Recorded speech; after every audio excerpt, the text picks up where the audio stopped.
Hello students. तो हम पुनरावृत्ति कर रहे थे छठा पाठ प्रेमचंद के फटे जूते। लेखक हैं हरिशंकर परसाई जी। तो पिछले वीडियो में हमने मुख्य बिंदुओं पर चर्चा की।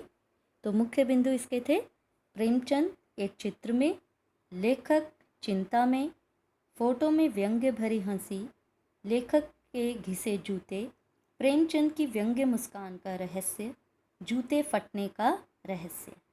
आइए अब महत्वपूर्ण परीक्षा उपयोगी प्रश्नोत्तर पर चर्चा करें। तो देखिए, पहला प्रश्न है, जूता हमेशा टोपी से कीमती रहा है, अब तो जूते की कीमत और बढ़ गई है और एक जूते पर 2500 टोपियां न्यौछावर होती हैं। तो देखिए, जीवन में यह विडंबना है। इसका सही उत्तर किस तरह से लिखेंगे? जीवन में यह विडंबना है कि जिसका स्थान पाँव में है अर्थात नीचे है, उसे अधिक महत्वपूर्ण माना जाता रहा है। जिसका स्थान ऊंचा है, जो सिर पर बिठाने योग्य है, उसे कम सम्मान मिलता रहा है।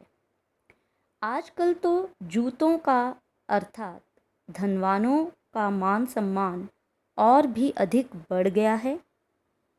एक धनवान पर 2500 गुणी लोग न्यौछावर होते हैं। गुणी लोग भी धनवानों की जी हुजूरी करते नजर आते हैं। ठीक है। दूसरा प्रश्न, तुम पर्दे का महत्व नहीं जानते, हम पर्दे पर कुर्बान हो रहे हैं। तो प्रेमचंद ने कभी पर्दे को अर्थात लुकाव छिपाव को महत्व नहीं दिया। उन्होंने वास्तविकता को कभी ढंकने का प्रयत्न नहीं किया। वे इसी में संतुष्ट थे कि उनके पास छिपाने योग्य कुछ नहीं था। वे अंदर बाहर से एक थे, यहाँ तक कि उनका पहनावा भी अलग अलग न था। लेखक अपनी तथा अपने युग की मनोभावना पर व्यंग्य करता है कि हम पर्दा रखने को बड़ा गुण मानते हैं। जो व्यक्ति अपने कष्टों को छिपाकर समाज के सामने सुखी होने का ढोंग करता है, हम उसी को महान मानते हैं। जो अपने दोषों को छिपाकर स्वयं को महान सिद्ध करता है, हम उसी को श्रेष्ठ मानते हैं। जिसे तुम घृणित समझते हो, उसकी तरफ हाथ की नहीं पाँव की अंगुली से इशारा करते हो। तो लेखक कहता है, प्रेमचंद ने समाज में जिसे भी घृणा योग्य समझा, उसकी ओर हाथ की अंगुली से नहीं बल्कि अपने पाँव की अंगुली से इशारा किया, अर्थात उसे अपनी ठोकरों पर रखा, अपने जूते की नोक पर रखा, उसके विरुद्ध संघर्ष किए रखा। ठीक है। तो ये तीनों जो प्रश्न हैं, इन तीनों में से कोई एक ना एक ज़रूर आता है। ठीक है, हर साल पूछा जाता है। इन तीनों में से ज़रूर एक ना एक आता है। ये आशय स्पष्ट कीजिए में से है प्रश्न, तो इनको ज़रूर आप ध्यान से पढ़ें। प्रेमचंद सहज जीवन में विश्वास रखते थे, सिद्ध कीजिए। देखिए, प्रेमचंद जो है वो सहज जीवन में विश्वास रखते थे, यानी प्रेमचंद सहज जीवन जीने में विश्वास रखते थे। वे अंदर और बाहर की वेशभूषा में भी अंतर नहीं करते थे। वे अपनी गरीबी, फटेहाली और दुर्दशा को स्वीकार कर चुके थे। उसे छिपाना या उससे दूर हटना उनके स्वभाव में नहीं था। इसलिए उन्होंने फोटो खिंचवाते समय भी बनावटी वेशभूषा धारण करने का प्रयत्न नहीं किया।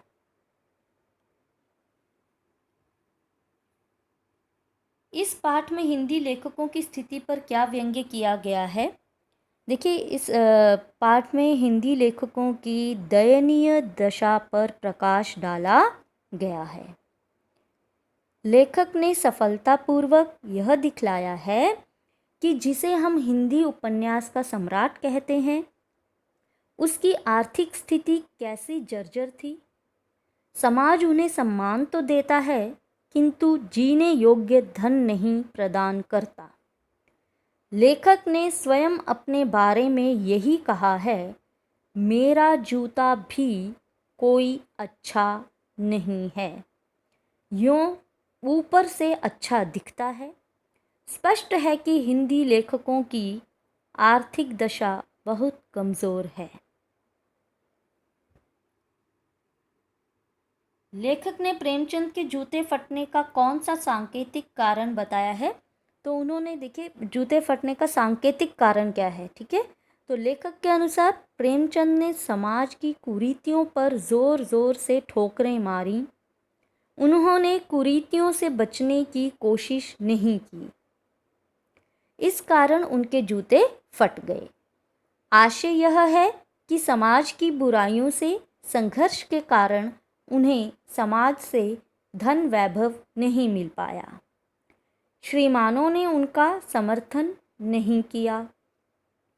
यदि वे धनी लोगों को प्रसन्न करने के लिए लिखते तो उन्हें धन वैभव अवश्य मिलता, ठीक है।